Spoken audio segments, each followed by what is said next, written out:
नमस्ते बच्चों। आज हम एक कविता पढ़ेंगे जिसका शीर्षक है कन्यादान। इस कविता के कवि का नाम है ऋतुराज। कन्यादान कविता के काव्य सौंदर्य को देखा जाए तो ये इस प्रकार है। भाषा सरल, स्पष्ट तथा भावानुकूल है। कविता गद्य की भांति है, किंतु अर्थ तथा भावों की लय उसे गीतिमय बनाती है।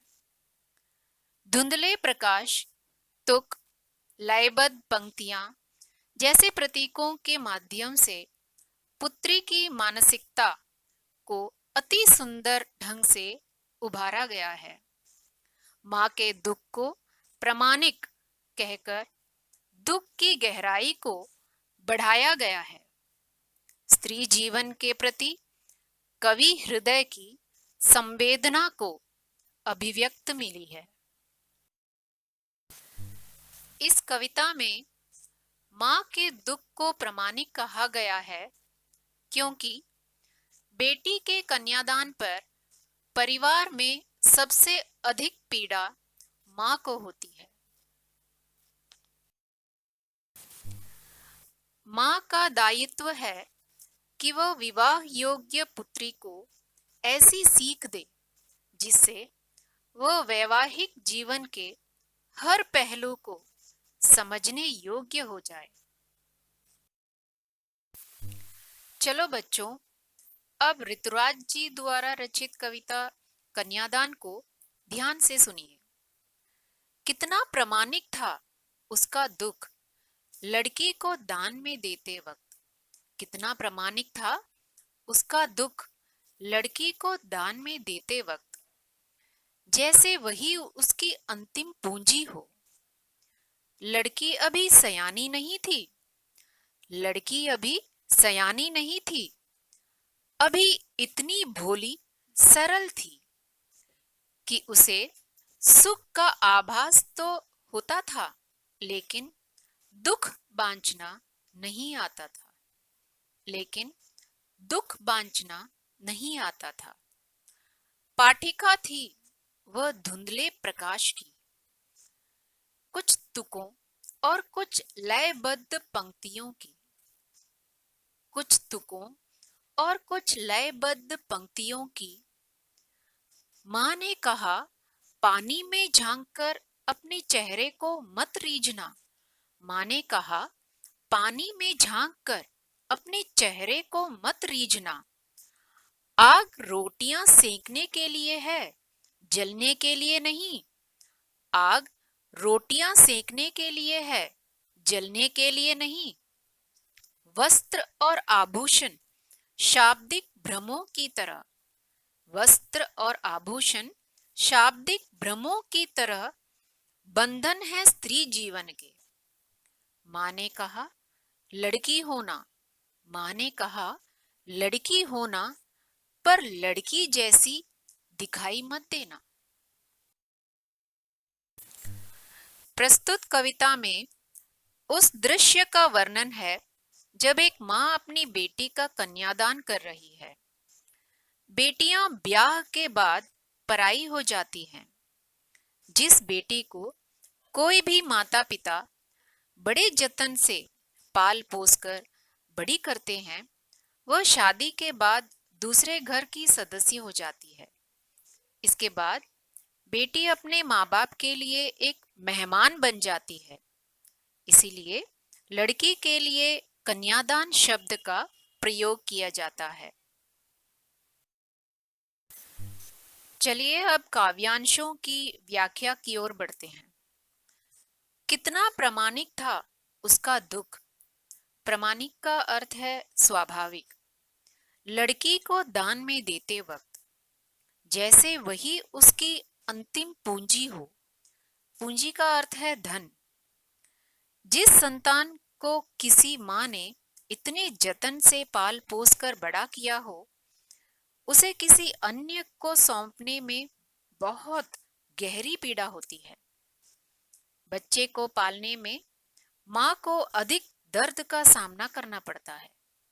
इसीलिए उसे विवाह के समय अपनी बेटी का दान करते वक्त लगता है कि वह अपनी आखिरी जमा पूंजी किसी और को सौंप रही है। लड़की अभी सयानी नहीं हुई थी। इसका मतलब है कि वह बड़ी तो हो गई थी, लेकिन उसमें अभी भी दुनियादारी की पूरी समझ नहीं थी। बेटी अभी तो भोली भाली व सरल बालिका ही थी, जिसे दुनिया के बारे में कोई जानकारी नहीं थी। अभी इतनी भोली सरल थी कि उसे सुख का आभास तो होता था। यहाँ आभास का मतलब है प्रतीत होना या ज्ञात होना, लेकिन दुख बांचना नहीं आता था।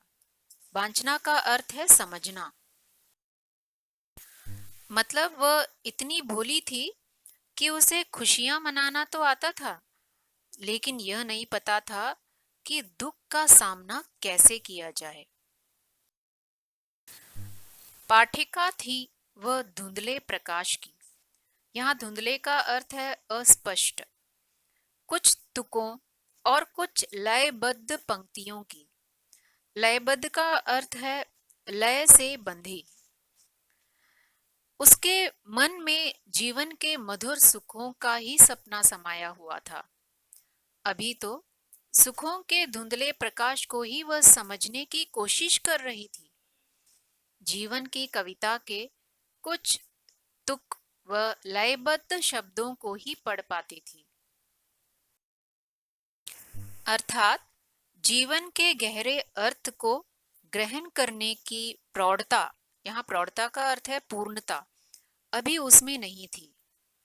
जीवन के हल्के फुल्के सुखों को ही वास्तविक सुख समझती थी।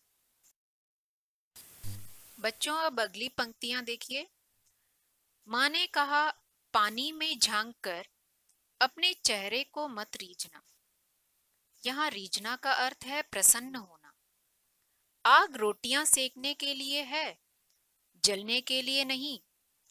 इसका मतलब है माँ ने बेटी को सचेत करते हुए कहा है कि अपने रूप सौंदर्य पर कभी घमंड नहीं करना। पानी में झांक कर अपने रूप सौंदर्य पर रीझ मत जाना। रूप के भुलावे में भ्रमित मत हो जाना।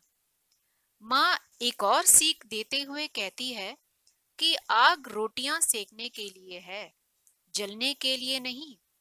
अर्थात आग जलकर आत्महत्या करने के लिए नहीं होती। यह उसका गलत उपयोग है। वस्त्र और आभूषण शाब्दिक भ्रमों की तरह। शाब्दिक भ्रमों का मतलब है शब्दों का भ्रम। बंधन है स्त्री जीवन के। यहाँ बंधन का अर्थ है रुकावटें। वस्त्र और आभूषण के लुभावे में आना मूर्खता है। इनका आकर्षण स्त्री के लिए बंधन है। इसके बंधन में फंसकर अपना अस्तित्व मत भूल बैठना। कवि का कहना है कि वस्त्र आभूषण जैसी नारी सुलभ कमजोरियां किसी लड़की या स्त्री को जीवन में समझौता करने के लिए मजबूर कर सकते हैं। अतः लड़की की मां चाहती है कि उसकी बेटी इन कमजोरियों से दूर रहे। कविता की आखिरी पंक्तियां है, मां ने कहा, लड़की होना पर लड़की जैसी दिखाई मत देना। अंत में मां यह कहती है कि तुम लड़की बनकर तो रहना, पर लड़की जैसी दिखना मत।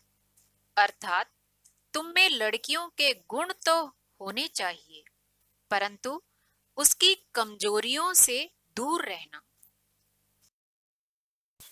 आओ बच्चों, कविता की पंक्तियों को एक बार और सुनते हैं।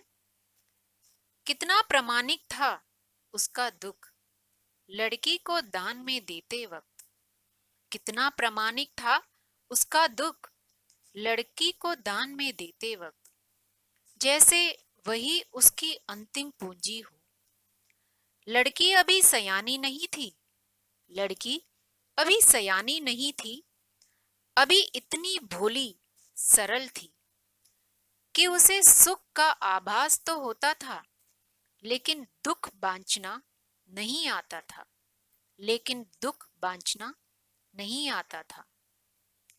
पाठिका थी वह धुंधले प्रकाश की, कुछ तुकों और कुछ लयबद्ध पंक्तियों की, कुछ तुकों और कुछ लयबद्ध पंक्तियों की। माँ ने कहा, पानी में झांक कर अपने चेहरे को मत रीझना। माँ ने कहा, पानी में झांक कर अपने चेहरे को मत रीझना। आग रोटियां सेकने के लिए है, जलने के लिए नहीं। आग रोटियां सेकने के लिए है, जलने के लिए नहीं। वस्त्र और आभूषण शाब्दिक भ्रमों की तरह, वस्त्र और आभूषण शाब्दिक भ्रमों की तरह बंधन है स्त्री जीवन के। माँ ने कहा, लड़की होना। माँ ने कहा, लड़की होना, पर लड़की जैसी दिखाई मत देना। अच्छा बच्चों, आशा करती हूँ कि कन्यादान कविता आपको समझ में आई होगी। धन्यवाद।